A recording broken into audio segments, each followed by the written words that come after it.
నమస్కారం అండి. నా పేరు doctor K Aravind Sagar, consultant general laser advance laparoscopy and robotic surgeon, Shreshta multi speciality hospitals BHCL. ఈరోజు మనం గాల్ బ్లాడర్లో స్టోన్స్ ఉన్నప్పుడు ఏ సర్జరీ చేస్తారు, గాల్ బ్లాడర్ స్టోన్స్ వల్ల వచ్చే కాంప్లికేషన్స్ ఉన్నప్పుడు ఎలా డీల్ చేయాలి అనే దాని గురించి మనం క్లుప్తంగా తెలుసుకుందాము. గాల్ బ్లాడర్లో స్టోన్స్ ఫామ్ అయ్యే దాంట్లో కామన్గా 70 to 80% కొలెస్ట్రాల్ స్టోన్స్ ఉంటాయండి. చాలా వరకు ఈ స్టోన్స్ ఎసిమ్టమాటిక్, అంటే ఎటువంటి ఇబ్బంది లేకుండా, ఎటువంటి పేషెంట్కి కూడా ఎటువంటి ఇబ్బంది లేకుండా చాలా రోజులు ఉండిపోతాయి. కొన్నిసార్లు స్కాన్లో కానీ రొటీన్ జనరల్ చెకప్లో బయటపడుతూ ఉంటాయి. అప్పుడు చాలామంది వస్తూ ఉంటారు, ఏం చేయాలి, ఎప్పుడు సర్జరీ చేయించుకోవాలి, నాకు ఎటువంటి ఇబ్బంది లేదు, నేను సర్జరీ చేయించుకోవాలా వద్దా అనే కామన్గా అడిగే క్వశ్చన్ అండి. చాలా వరకు స్టోన్స్ అయితే ఒకసారి గాల్ బ్లాడర్లో స్టోన్స్ అనేవి ఫామ్ అవ్వడం స్టార్ట్ అయ్యింది అంటే అవి రెగ్యులర్గా ఫామ్ అవుతూనే ఉంటాయి.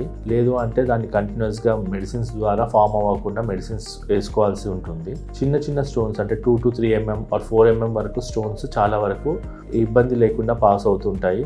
అలానే అందరికీ అలా 3 mm స్టోన్స్ ఇబ్బంది లేకుండా పాస్ అవుతాయని ఏం లేదండి. 3 mm స్టోన్స్ కూడా చాలామందికి సివియర్ కాంప్లికేషన్స్ ఇబ్బంది పెడుతూ ఉంటాయి.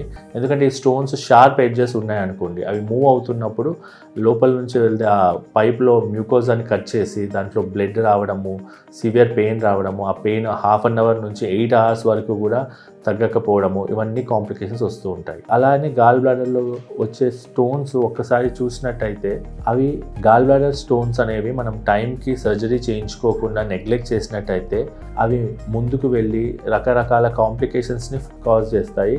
గాల్ బ్లాడర్లో ఉన్నప్పుడు స్టోన్స్ని ట్యాకిల్ చేయడం ఈజీ అండి. అంటే సర్జరీ చేయించడం ద్వారా ఈ ప్రాబ్లమ్కి వన్స్ అండ్ ఫర్ అంటే ఒకేసారి ఇంకోసారి ఇటువంటి ఇబ్బంది రాకుండా కంప్లీట్గా మనం గాల్ బ్లాడర్ని తీసేస్తాము.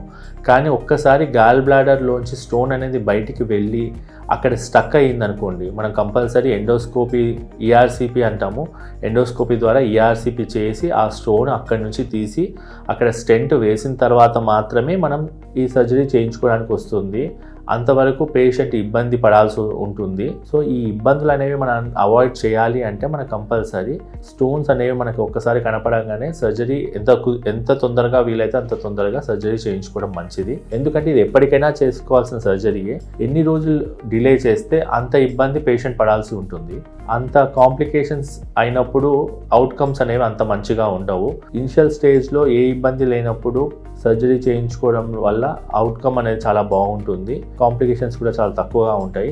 వన్స్ ఈ స్టోన్ అనేది ముందుకు మూవ్ అయ్యి స్టక్ అవ్వడం వల్ల కోలిడోకోలిథియాసిస్, కోలిస్టాసిస్, ప్యాంక్రియాటైటిస్, కోలిడోకోలిథియాసిస్ ఇలా రకరకాల కాంప్లికేషన్స్ వస్తాయి. ఈ కాంప్లికేషన్స్ని మళ్ళీ మనం ఎండోస్కోపీ ద్వారా డీల్ చేసి దాని తర్వాత ఒక 3 to 4 weeks గ్యాప్ ఇచ్చుకొని దాని తర్వాత మళ్ళీ సర్జరీ చేసుకోవాల్సి ఉంటుంది.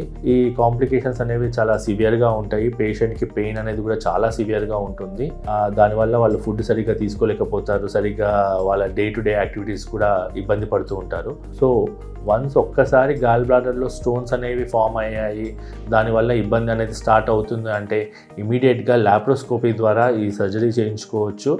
లాప్రోస్కోపీ ద్వారా చేయించుకోవడం వల్ల పేషెంట్ కేవలం 2 నుంచి 3 రోజుల్లోనే వాళ్ళ డే టు డే యాక్టివిటీస్కి వెళ్ళిపోవచ్చు. ఎటువంటి ఇబ్బంది ఉండదు, ఎటువంటి కాంప్లికేషన్స్ కూడా ఉండవు. Thank you.